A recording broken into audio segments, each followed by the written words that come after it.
We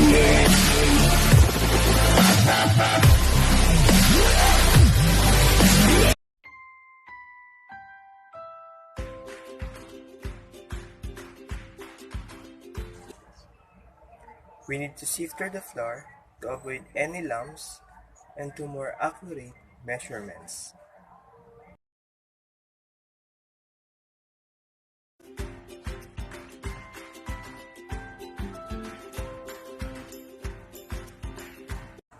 This is a technique of rubbing ingredient against a bowl using wooden spoon or an electrical mixer to develop a soft and butter to become smooth. Prep work surface with flour. Using a plastic bowl scraper, scrape the risen dough onto the well-floured work surface. The dough will be very sticky.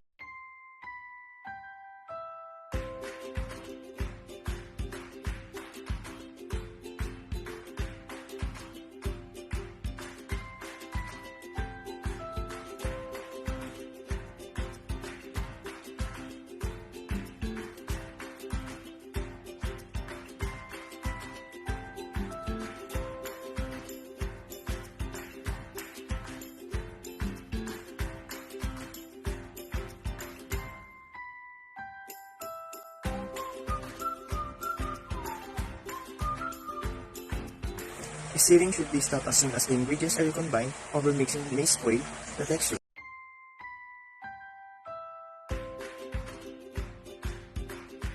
The process turned into mixture by mechanical agitation.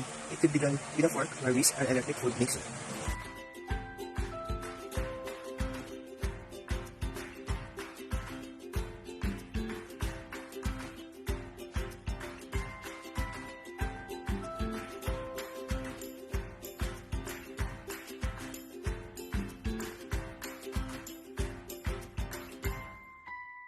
Egg and cream are usually whipped to fill them with air and make them thick and fluffy.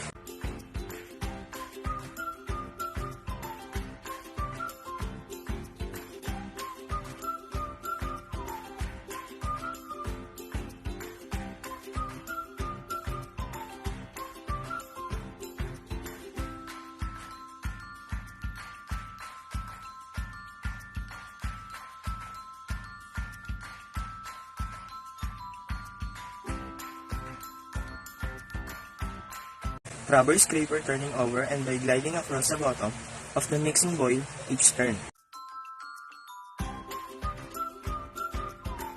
This is working with two ingredients very gently to retain air in the mixture. Folding is the most efficient done by hand. Mixing solid fat to flour with the use of easy blender or two knives. This method cut flour into small pieces. A process of heating below point in a double boiler. Turn heat to medium. Keep stirring. As soon as the milk starts to bubble, remove the pan. Let it cool down to about 110 degrees.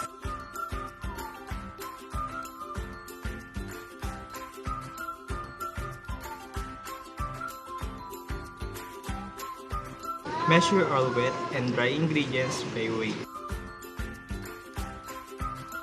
Mixing. Ingredients are combined into a smooth, uniform dough. The yeast and other ingredients are evenly distributed through the dough. The gluten is developed and fermentation is initiated. The dough is allowed to ferment. Fermentation is a process by which the yeast acts on the sugar and the starch and produces carbon dioxide and alcohol. The purpose of this step is to degas the dough, and we do that for 4 reasons. To expel some of the carbon dioxide and avoid by the choking the yeast to allow the gluten to relax a bit. The dough is divided or scaled into the desired individually portions. Version dough is loosely shaped into smooth, round balls. This organizes the dough into consistent pieces and makes the final shaping easier and more efficient. The benching and resting lasts approximately 20 to 30 minutes and relaxes the gluten, making the final shaping in the dough easier. The dough is formed into its final shape and placed in the pan or mold that it will be baked in. The dough is baked. The dough is often scored with a sharp knife prior to baking.